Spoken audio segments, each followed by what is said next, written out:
Hai, Assalamualaikum dan selamat datang. Pernah tak anda rasa ekonomi ni macam satu benda yang kompleks, penuh dengan misteri? Jangan risau, anda berada di tempat yang betul. Hari ni kita akan sama-sama pecahkan kod kepada satu keajaiban yang berlaku setiap hari hanya dengan menggunakan beberapa konsep asas ekonomi.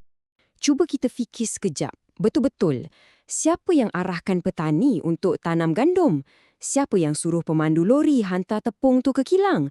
Dan siapa yang kejutkan pembuat roti tu awal pagi untuk bakar roti, ngam-ngam untuk sarapan kita? Dalam rantaian yang panjang dan rumit ni, siapa sebenarnya bos dia? Inilah jawapan yang paling best. Sebenarnya, tak ada sesiapa pun yang bertanggungjawab. Tak ada pun menteri roti yang kawal semua benda ni. Tapi, ia tetap berlaku. Macam magic, kan? Persoalannya, macam mana?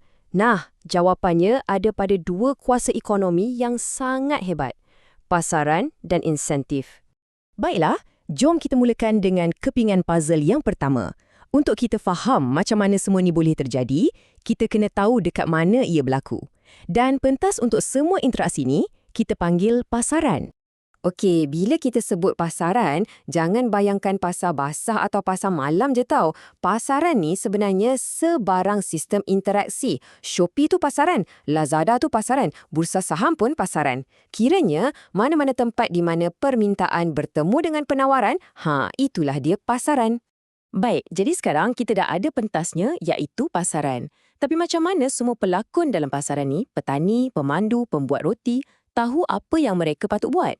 Jawapannya, mereka dapat isyarat. Dan isyarat yang paling penting dalam ekonomi ialah harga. Harga ni bukan sekadar nombor atas tanda harga.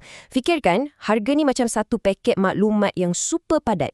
Ia bagi tahu pengeluar apa yang pengguna nak, dan pada masa yang sama, ia bagi tahu pengguna betapa susah atau senangnya nak hasilkan sesuatu barang tu. Pendek kata, ia adalah bahasa universal dalam pasaran. Tengok betapa powernya satu nombor ni boleh selaraskan tindakan berjuta-juta orang. Contohnya, kalau permintaan untuk roti tiba-tiba naik, harga pun akan naik. Isyarat ni terus sampai kepada pembuat roti. Weh, buat roti lebih. Boleh untung ni. Tapi pada masa sama, isyarat ni sampai kat kita juga. Roti dah mahal. Kena jimat sikit ni. Satu isyarat, dua tindakan berbeza, semuanya berlaku secara automatik. Gempak kan? Jadi, kita dah ada isyarat, iaitu harga yang bagi tahu semua orang apa patut dibuat. Tapi, kenapa kita nak ikut pula isyarat tu? Kenapa pembuat roti tu sanggup bangun awal pagi untuk buat lebih banyak roti bila harga naik? Ini membawa kita kepada kuasa pendorong di sebalik semua tindakan ekonomi. Inilah dia, insentif. Kita sebagai manusia, kita bertindak balas terhadap insentif. Bagi pembuat roti tadi, harga yang lebih tinggi tu adalah insentif positif, peluang untuk buat untung lebih. Bagi kita pembeli pula, harga tinggi tu jadi insentif negatif sebab dompet kita yang sakit, jadi kita kurang membeli. Nampak tak? Harga dan insentif ni macam dua belah muka pada duit shilling yang sama. Okey, sekarang semua kepingan puzzle kita dah ada atas meja.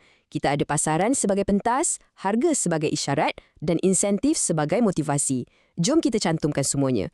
Bila kita buat macam tu, kita akan jumpa jawapan kepada misteri roti kita tadi yang diringkaskan dengan sangat cantik oleh seorang ahli ekonomi dalam satu konsep yang sangat terkenal.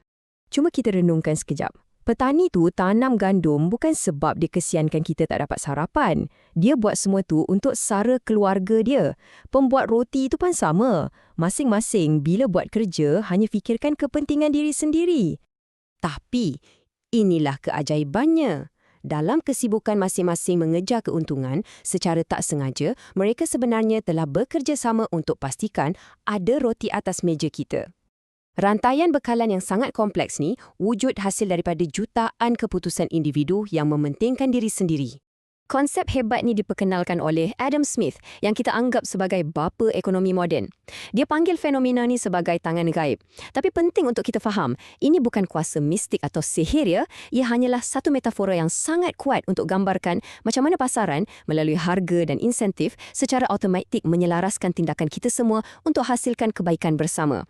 Sistem ni nampak macam sangat elegan dan sempurna kan? Tapi cerita kita ni ada satu plot twist. Apa jadi bila kita cuba campur tangan dalam mekanisme yang hebat ni? Selalunya dengan niat yang sangat baik. Ini membawa kita kepada satu lagi konsep penting, akibat tak dijangka. Kadang-kadang, bila kita cuba nak betulkan harga pasaran, mungkin sebab kita rasa harga tu terlalu tinggi, kita secara tak sengaja boleh buat keadaan jadi lagi teruk. Jom kita tengok macam mana benda ni boleh jadi.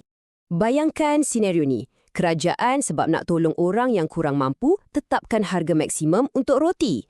Niatnya sangat baik, tapi pembuat roti tengok harga rendah tu dan fikir, alamak, tak untunglah buat roti lagi.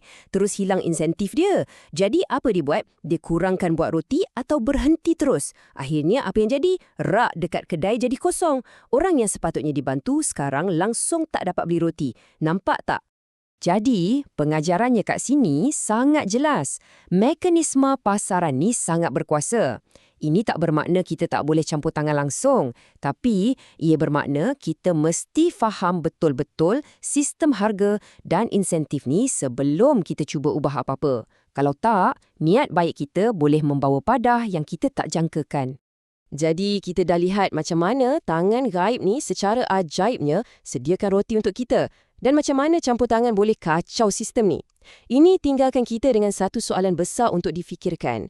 Kalau sistem ni begitu hebat, adakah ia sentiasa berfungsi dengan sempurna? Bila agaknya tangan gaib ni gagal dan mungkin perlukan sedikit bantuan? Cuba fikir-fikirkan.